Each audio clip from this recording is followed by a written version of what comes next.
¿Qué tal, amigos? Bienvenidos. Estamos esta ocasión con el profesor José Ignacio Murillo. Él es profesor investigador de filosofía en la Universidad de Navarra. Es miembro del proyecto Mente Cerebro dentro del Instituto de Cultura y Sociedad de la Universidad de Navarra. Muchas gracias, José Ignacio, por estos minutos con nosotros. Muchas gracias a vosotros. Y quería que platicáramos, a veces en la biografía, en la ruta personal que uno tiene en el acceso a la filosofía, a veces uno suele encontrar ciertos espacios que con el tiempo quizá pensaríamos que le allanaron un poco el camino a quien se interesa en la filosofía. ¿Tú qué recogerías de tu experiencia al acercamiento a la filosofía, tu experiencia personal? ¿Cómo te iniciaste, cómo te acercaste? ¿Qué creas que vale la pena que un joven tenga en cuenta, que quizá un poco reflejándose le lleve a pensar que vale la pena dedicarse a esta profesión? Bien. Bueno, es una buena pregunta y es una pregunta bastante personal, por otro lado, porque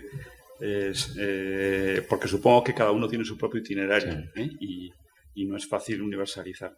Pero si yo tuviera que hablar de lo que a mí me ha servido Bueno, yo me dediqué a la filosofía. La verdad es que pienso que muchos de los que se dedican a la filosofía, cuando hacen una retrospectiva y piensan por qué se dedican a la filosofía, se dan cuenta de que hay como una especie de fatalidad, ¿no? Dicen, no podía haberme dedicado a otra cosa, ¿no?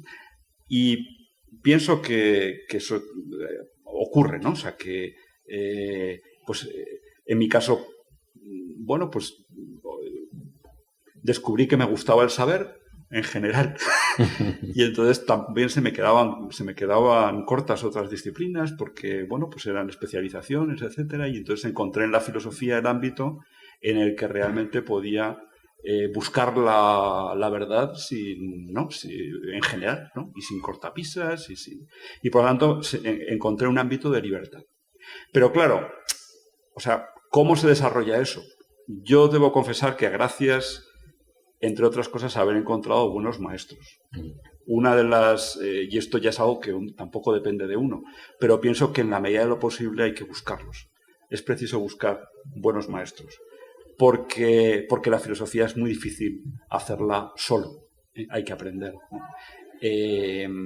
Sobre todo porque uno piensa, es verdad que a uno le puede gustar el intentar conocer más, pero cuando encuentra un buen maestro se da cuenta de que sus intereses son todavía cortos, que todavía puede ser más, ¿no? Amplía el horizonte, ¿no? Y entonces un buen maestro amplía el horizonte, además te da la seguridad de que es posible. Es cierto que la filosofía es una dedicación digamos, de fondista, no es de carrera de velocidad, sino que es de fondista, y por lo tanto también el ver que hay personas que han conseguido hacer un camino en la filosofía te ayuda mucho. Yo pienso que esto es algo importante. Y luego también desde mi propia experiencia, algo que me ha ayudado muchísimo siempre en la filosofía es poder hablar con otros de filosofía. Esto es algo que siempre procuro recomendar a los alumnos. Yo, entre otras cosas, doy clase también en primero de filosofía, de antropología filosófica. Y una de las cosas que les recomiendo a los alumnos, a veces se insiste mucho en que hay que leer, y efectivamente pues tienen que leer mucha filosofía hasta que llegue el momento en el que puedan saber filosofía. Pero me parece que también es muy importante hablar de filosofía, hablar con otras personas que están interesadas por ella. Y porque, bueno, es el diálogo. En realidad no hay nada inventado. Esto ya Platón lo dijo, ¿no? Y bueno, y Sócrates, ¿no? Pues es verdad que compartir el interés por el saber con otras personas, el ponerse, ser vulnerable a las preguntas que te hacen, a los problemas que te plantean, el darte cuenta de que tienes que fortalecer tu propia posición al mismo tiempo ofreciendo tus propios flancos. O sea, no pensar, claro, uno de los grandes enemigos de la filosofía es pensar que se trata de defender a ultranza una tesis, cuando en realidad la filosofía muchas veces es renunciar a lo que uno descubre que es insuficiente. Y eso es algo que se aprende mucho en el diálogo, pero en un diálogo que se hace entre amigos. Y esto también me parece que es algo muy platónico, y que es muy verdadero. Es otra de las grandes lecciones de la filosofía. La filosofía hay que hacerla en compañía, en buena compañía, y hay que hablar de filosofía. Pienso también que, en general, la filosofía, si existe, y yo creo que existe, ¿no? Con todos sus, ¿no? Luego el mundo de los filósofos y la filosofía académica tiene sus más y sus menos, y todo, ¿no? Y siempre los filósofos nos estamos quejando de lo mal que está la filosofía y de lo malos que somos los filósofos y de que solo hacemos historia de la filosofía y de que nos faltan... Bueno, esto es algo recurrente.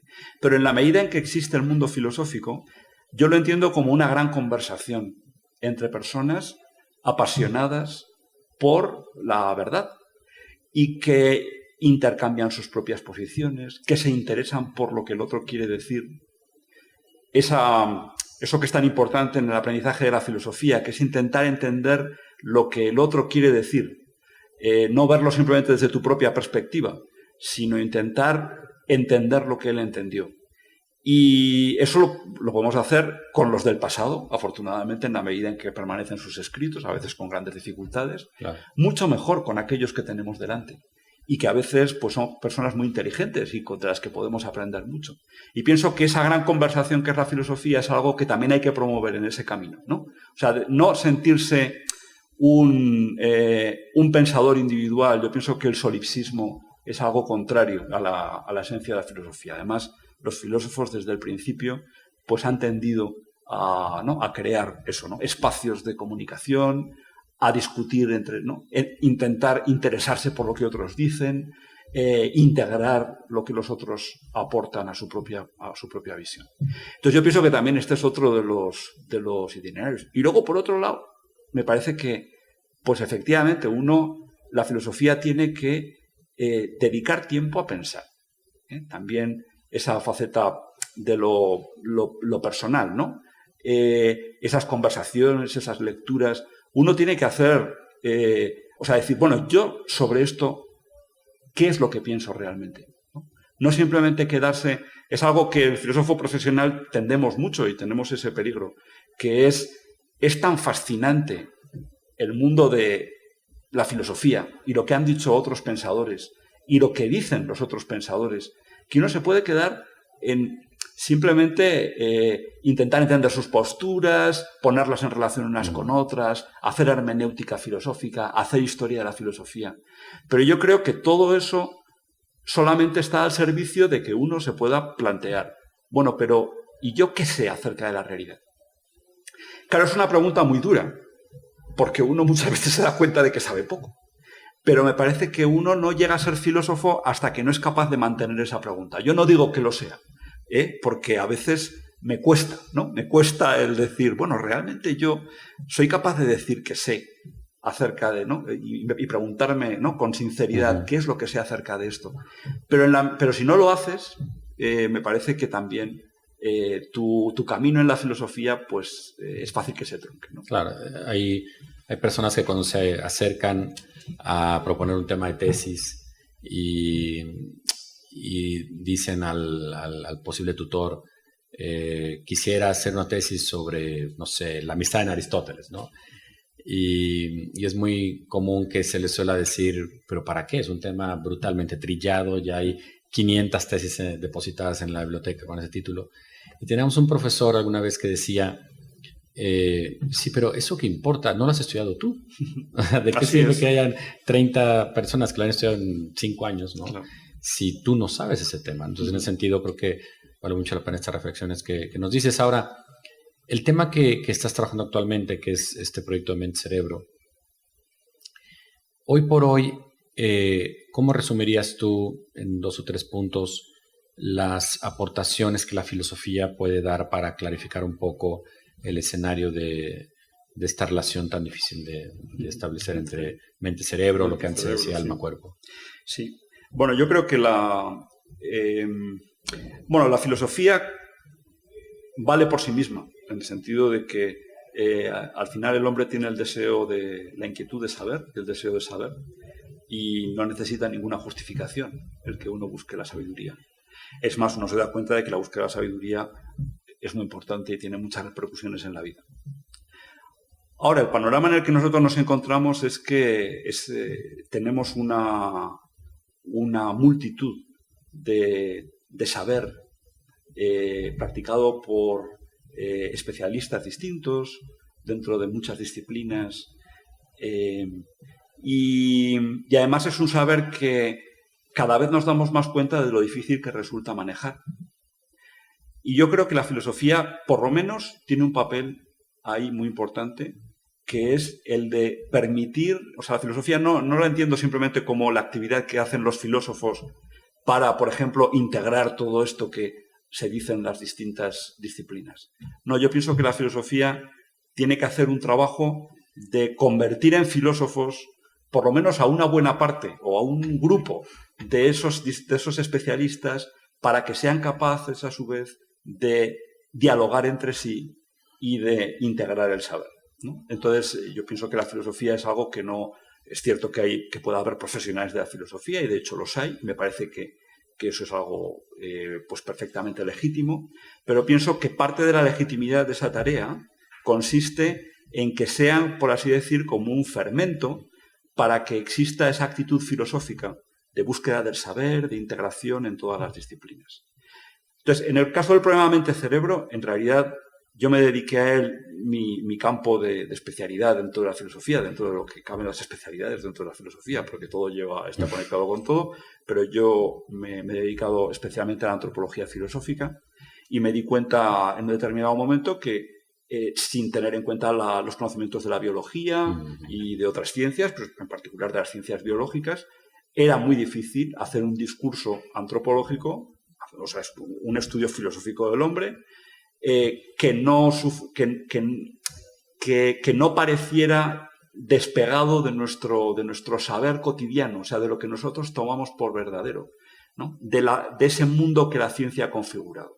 Y por lo tanto, pues dije, bueno, pues esto es algo que es una tarea por hacer.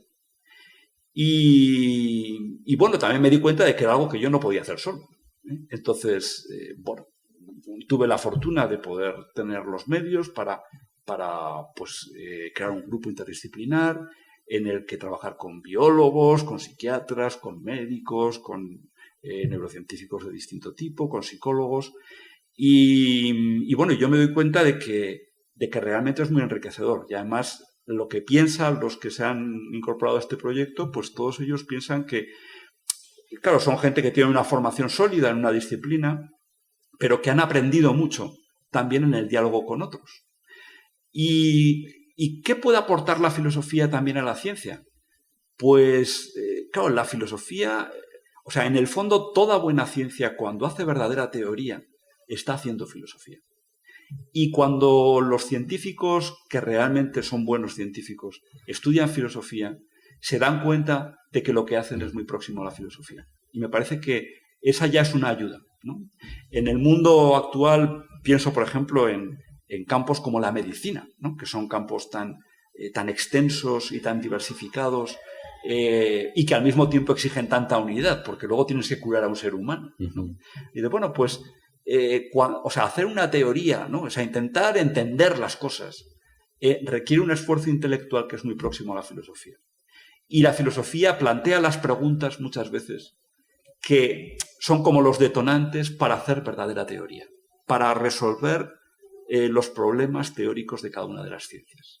Si no, de lo que se corre el peligro es simplemente de quedarse con los últimos datos, las últimas hipótesis, pero no hacerse las grandes preguntas que llevan a plantear pues es una verdadera teoría científica, ¿no? Claro.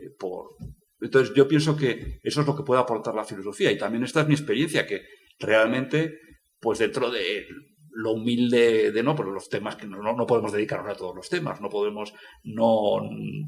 somos pocos, y sin embargo se ve que funciona, se ve que entre la filosofía y la ciencia no solo cabe una mutua fecundación, sino que es necesaria, ¿eh? Acabas viendo cómo es posible que no lo hayamos hecho antes. Y finalmente, hablando de impactos ante los conocimientos contemporáneos y la relación de la filosofía con ello, las tecnologías actuales que permiten ahora otro tipo de dinámica, pedagógica, donde ya no parece ser la lecture, el modelo, o la gran conferencia, o la clase magistral de antes, el paradigma. A la filosofía, en ese sentido, ¿tú dirías que le beneficia, le ayuda, no le ayuda? ¿Sería un reto? Todavía no está del todo claro. ¿Qué tipo de utilidad en su enseñanza, en su acercamiento pueden ser nuevas tecnologías, nuevas plataformas, la educación en línea, vía internet o no presencial o semipresencial? O sea, todas las modalidades actuales, ¿qué dirías tú que puede tener de impacto en la filosofía? Es una muy buena pregunta y además que todavía que es preciso estudiarla bien. Yo voy a decir lo que me parece, ¿no? Primero hay que tener un poco de perspectiva histórica. Y es que el problema de las nuevas tecnologías no es nuevo. Porque uno podría pensar, algunos dicen, la época de Platón precisamente es el momento en el que la sabiduría pasa, en general el saber pasa a convertirse, a ser un saber que se ha transmitido fundamentalmente de modo oral, a transmitirse preponderantemente de modo escrito. Esa es una época, y es posterior al nacimiento de la filosofía. Los primeros filósofos tenemos obras que escribían, etcétera, pero parece que la filosofía, el sabio era alguien al que tú acudías a escuchar, ¿no? Sí. Y a convivir con él. Esa era la forma de transmitir la sabiduría. Por lo tanto, si a un Sócrates le dicen, ¿por qué no das clases magistrales? Entonces él diría, pues no entiendo por qué este método tiene que ser mejor que la conversación y la convivencia con mis estudiantes, ¿no? O si le dicen, pero es que, ¿por qué no escribes obras como va a escribir Aristóteles dentro de...? ¿no? Dice, pues quizá podría ser un poco escéptico respecto de la importancia de la... Y sin embargo, la filosofía se ha ido adaptando a distintos modos de transmisión. Yo pienso que las nuevas tecnologías también tienen mucho que decir. O sea, las nuevas tecnologías ya están ayudando mucho al intercambio entre filósofos, a que personas que no tendrían acceso a la filosofía lo tengan, gracias a las nuevas tecnologías. Y pienso además que se pueden desarrollar las nuevas tecnologías adecuadas a la transmisión de la filosofía siempre que las aplique gente que entiende qué es la filosofía. Claro. Lo que no puedes es intentar enseñar la filosofía como enseñar las matemáticas o como enseñas la contaduría, ¿no? Entonces, hay que adecuar el método a los contenidos que se transmiten.